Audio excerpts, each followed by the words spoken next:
Bizi. Biz bugün 2019 buraxılış suallarına baxacağıq. Birinci sualımız belədir. Kök 5 çıx 2 ədədinin tərsi ilə kök 20 çıx 4 ədədinin hasilini tapın. İlk öncə kök 20 çıx 4 ədədini mən 2 kök 5 çıx 4 şəklində yazıram. Kök 5 çıx 2-nin tərsi isə kök 5 üzərinə gəlinsin 2-dir. Hardan bilirəm? Çünki tərs ədədlərin hasili 1-dir. Gördüyünüz kimi kök 5 çıx 2 ilə kök 5 plus 2-nin hasili 1-ə bərabərdir. Və yaxud da 1 böl kök 5 çıx 2 yazıb sürət məxrəcin qoşmasına vursaz, yenə kök 5 üzərinə gəlsin 2 alacaqsınız. Buradan 2-ni mötərizə xaricinə çıxardıram. Qalır 2 vurulsun kök 5 çıx 2 vurulsun kök 5 üzərinə gəlinsin 2. Bu da olacaq 2. Düzgün cavab C variantıdır. İkinci suala keçid alırıq. İkinci sual loqaritma sualdır. Loqaritma kökə əsasdan 16. Biz bilirik ki, loqaritmanın əsasında, arqumentində n dərəcədən qüvvətə yüksəldə bilərik. Onda olacaq nə? 2 əsasdan 256 kvarta yüksəltdim. Çıxılsın loqaritma 3 əsasdan 81.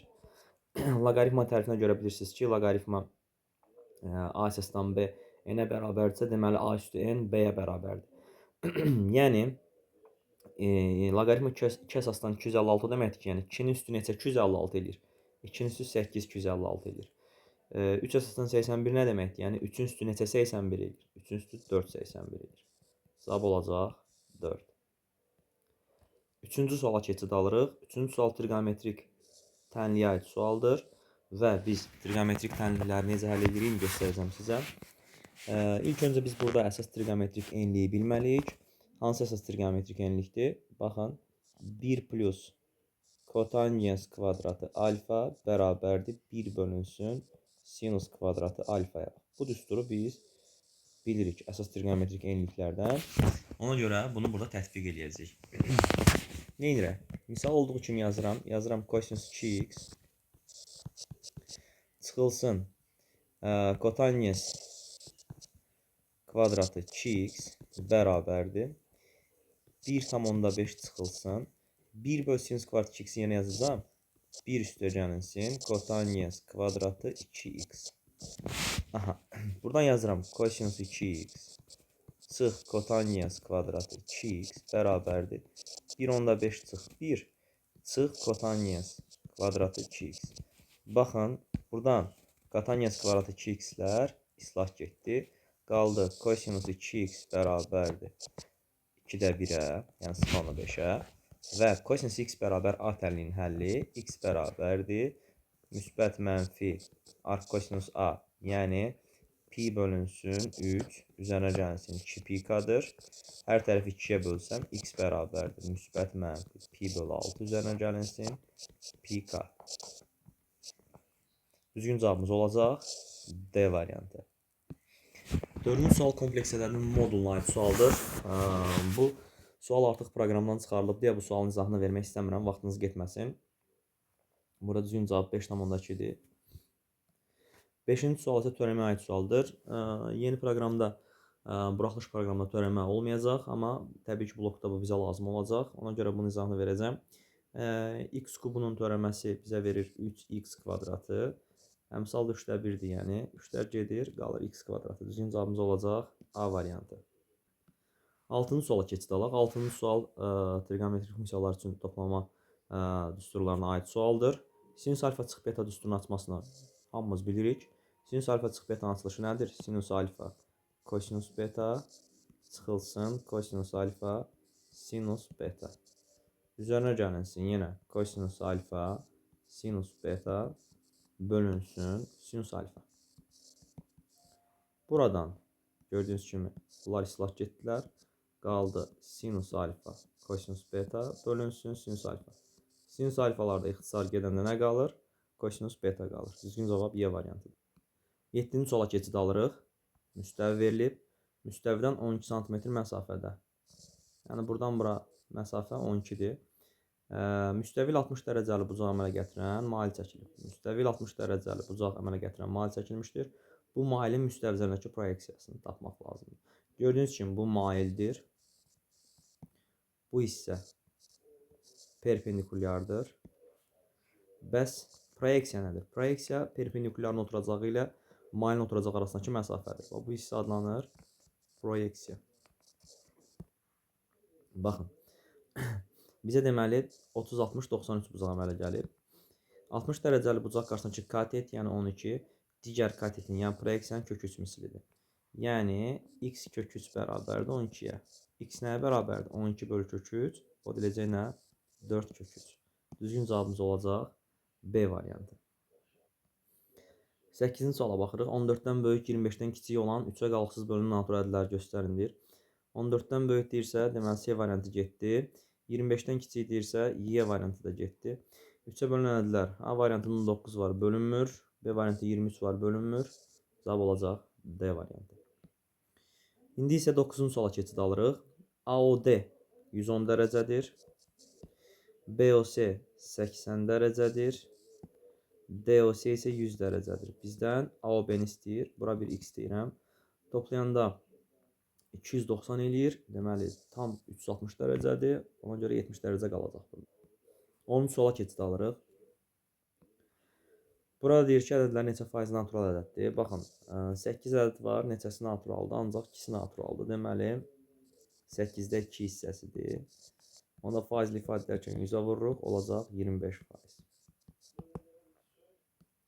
11-ci suala keçid alaq. Ədədi silsilədə S9 72-dir. S9 ümumiyyətcə SN düsturu necədir? Ədədi silsilədə A1 üstəgəl AN bölü 2 vur N düsturu ilə hesablanır. Buradan yazacağam ki, A1 üstəgəl A9 bölü 2 vur 9 bərabərdir 72-yə. Buradan A1 üstəgəl A9 bölü 2 bizə A5-i verir. A5 nəyə bərabər olacaq? 72 bölü 9 8-ə. Düzgün cavab olacaq C variantı. 12-ci suala baxaq. Deməli, buradan x bölü 4 bərabərdir mənfi 10-a, x də bərabərdir mənfi 40-a. Mənfi 40-dan 10 vahid böyük olan kök, mənfi 40-ın üstə 10 gəlində neçə edəcək gənclər? Mənfi 30. 13-cü suala baxırıq. 3 ədədin neçə sadə vurğu var? 3 sadə vurğuları ayıraq. 2-yə böləndə 150, 2-yə 75, 3-ə 25, 5-ə 5, 5, 1. Deməli, 2, 3, 4, 5 dənə deməli, nə oldu? Sadə vurğu oldu. 14-cü suala keçid alaq. Deməli, 2 paralel düzxətdə 3-cü düzxətlə kəsdikdə alınan 8 bucaqdan 4 iti 4-ü kördür. İtlər itlərə, korlar korlara bərabərdir. İstənilən itlə istənilən korun cəmi 180 dərəcədir. Yəni, alif 60 dərəcədir, onda beta nə olacaq? Beta 120 dərəcə olacaq. 15-ci suala keçid alırıq. ABC 3 bucağında YD orta xəttir. Deməli, bura orta xəttir. Deyir ki, 2YM 3MB-yə bərabərdir. Onda mən YM-ə 3K, MB isə 2K deyirəm. Deməli, bura 2K, YM-ə 3K deyirəm. Onda bu hissədə olacaq 5K. Nəyə görə? Çünki Y-də orta xəttir. Mənə deyir ki, SYMN-də YMN-də buranın sahəsi 42-dir. ABC 3 bucağın sahəsini istəyir. İlk öncə deyim ki, burada oxşar üçbucaqlardır. Üçbucaq MBN, üçbucaq YBD və üçbucaq ABC oxşardılar. Yəni MBN oxşardır YBD-yə, o da oxşardır ABC-yə.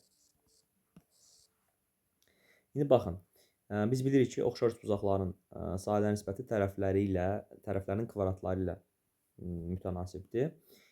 Bura bir S desəm, yəni S-in S üstəgəl 42-yə nisbəti bərabərdir 4-ün 9-a nisbətinə. Bunlar arasızda, yəni niyə 4-ün 9-a? Çünki 2K 9-a da yox, üzr istəyirəm, 4-ün 25-ə nisbətinə. Niyə? Çünki bunun tərəfi 2-dir, böyüyün tərəfi 5-dir.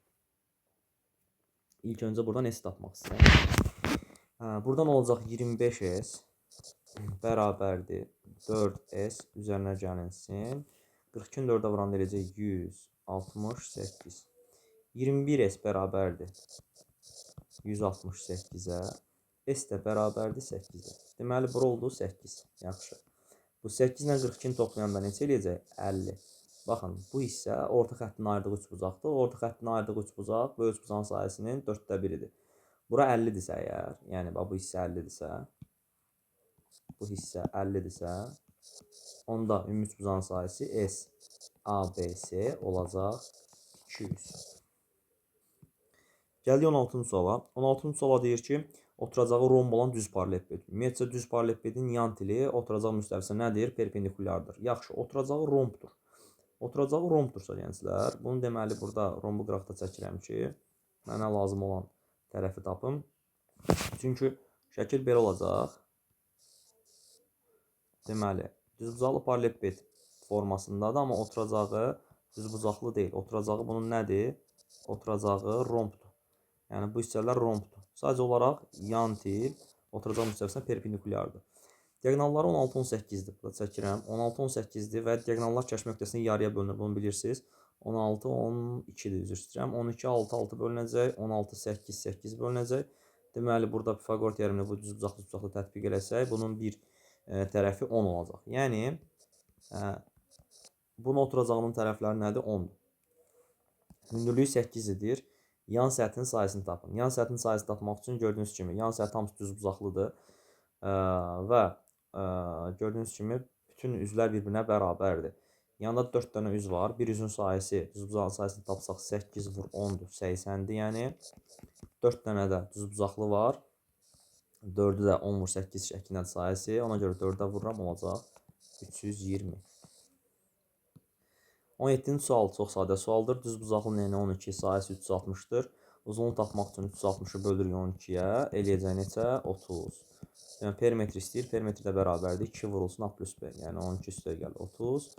42-ni də vuranda 2 eləyəcək 84. 18-ci suala baxırıq. 2 qat bərabərsizlik sualdır. İlk öncə hər tərəfə 0.5 əlavə edirəm. Olur 0.8 kiçik bərabərdir 0.1x kiçik bərabərdir 1.1. Daha sonra hər tərəfi 10-a vururam. Olacaq 8 kiçik bərabərdir x kiçik bərabərdir 11. Naturallərin cəmi istəyir. 8-dir, 9-dur, 10-dur və 11-dir. Bu olacaq 20, 38. Cəm oldu 38. 19-cu suala keçid alaq. Gördüyünüz kimi bu çox ədli verilmişdir. Bunu vuruqlara ayırmalıyıq. Bunu yazaram. X kvadratı vurulsun x üstə gəl 2. Çıxılsın 9 vurulsun x üstə gəl 2. Hər ikisindən x üstə gəl 2-ni mötərizə xaricinə çıxarsam qalır x kvadrat çıx 9. Onu da yazaram x çıx 3, x üstə gəl 3. Gördüyünüz kimi bu A çox ədlisinin vuruqlara ayrılışıdır. Və bunun 2 vuruğunu veribdir. Görürsünüz burada x üstə gəl 3-ün x çıx 3-ü. Bir dənə qalır x üstə gəl 2. Deməli burada C-nin yerinə mən nə yazmalıyam? 2 yazmalıyam. Amma bura x plus 2-dir. Baxın, digər, yəni çox ədli B çox ədlisi isə x kvadrat üstə gəl mx üstə gəl 10-dur. Bunun sərbəst həddi 10-dur. Baxın, bu sərbəst həddin 1, 2-dirsə, digər nə olmalıdır? 5 olmalıdır ki, vuranda 10 alınsın. Deməli, A-nı, C-ni tapdıq. M-i tapmalıyıq. M-i tapmaq üçün içində x üstə gəl 2-ni vuracaq x üstə gəl 5-ə. Buradan da alınacaq x kvadratı üstə gəl 7x üstə gəl 10. M-in də biz neçə olduğunu tapdıq? 7 olduğunu tapdıq. Deməli, M 7-dir, A 5-dir, C də 2-dir. 20-ci sual üslü bərabərsizlik sualıdır. Bunu yazıram. 5 üstü 10 çıx x kvadratı böyükdür 5 üstü 3x-də. Əsaslar bərabər deyə üstləri yazacağım. 10 çıx x-in kvadratı böyükdür 3x-dən. Buradan x kvadratı üstə gəl 3x çıx 10 kiçikdir 0-dan. Buradan bunun kökləri nədir? Mənfi 5 ilə müsbət 2-dir. Yəni x üstə gəl 5, x çıx 2 kiçikdir 0-dan. 59 çəkirik. Mənfi 5, müsbət 2 və bu olacaq müsbət, mənfi, müsbət. Tam həllər hardan har oldu? Mənfi 5-dən 2-yə qədər oldu. Hansı ədədlərdir? Mənfi 4, mənfi 3, mənfi 2, mənfi 1, 0, 1. Tam həllərin cəmi olacaq. Neçə? Mənfi 9. 20-ci suala keçid alaq. ABCD paralleloqramı verilmişdir.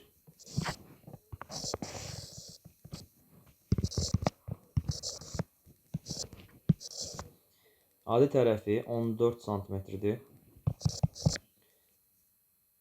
Deyir ki, bucaq 60-dır. B təpəsindən çəkilmiş hündürlük qarşı tərəfi 9-un 5-ə bölür. Bura 5, bura 9 olacaq. Deyir, paralleloqram perimetrini tap. Yaxşı, bura 30 dərəcədir. 30 dərəcəli bucaq qarşısına çıxart, hipotenuzun yarısı. Deməli, bura olacaq 10. Deməli, perimetri bərabər olacaq. 2 vurulsun, 10 üstə gəl 14. Yəni, 2 vurulsun 24, eləyəcək 48.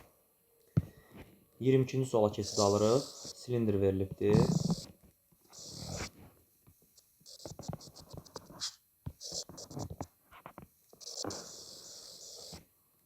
Baxın, deyir ox kəsiyi. Silindrin ox kəsiyi bilirsiniz ki, düzbucaqlıdır. Bu düzbucaqlı silindrin ox kəsiyi.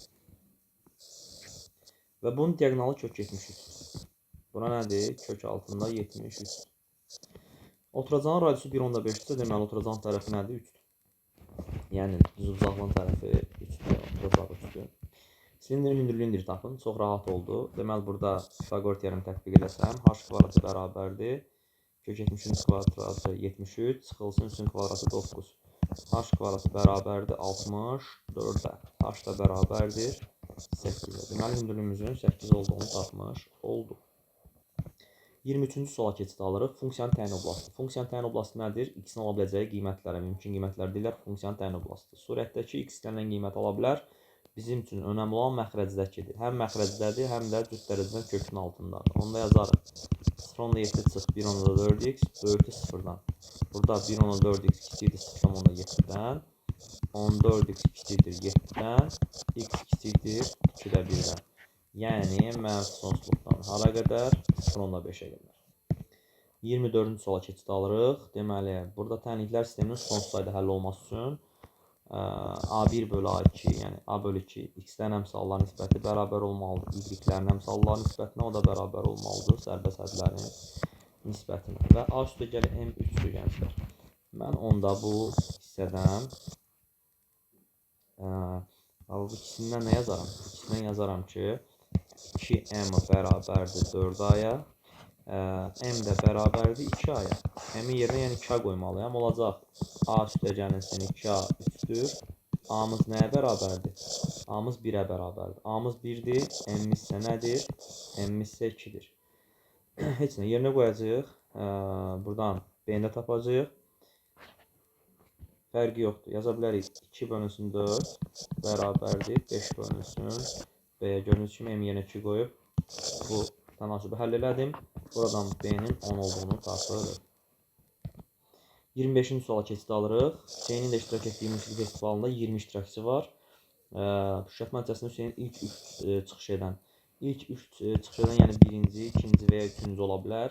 Və ya 12-ci iştirakçıdan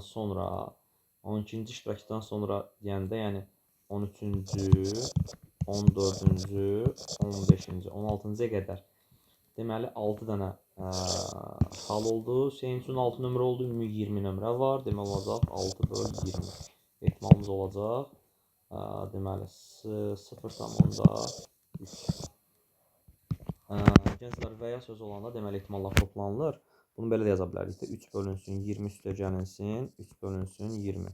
Bu da olacaq 6 bölü 20. Yəni 0,3. Diqqətiniz üçün çox sağ olun. Suallarınız olsa, rəy bölməsinə yazın. Növbəti buraxılış suallarının izahı da yüklənəcək kanalımıza. Sağ olun, gənclər.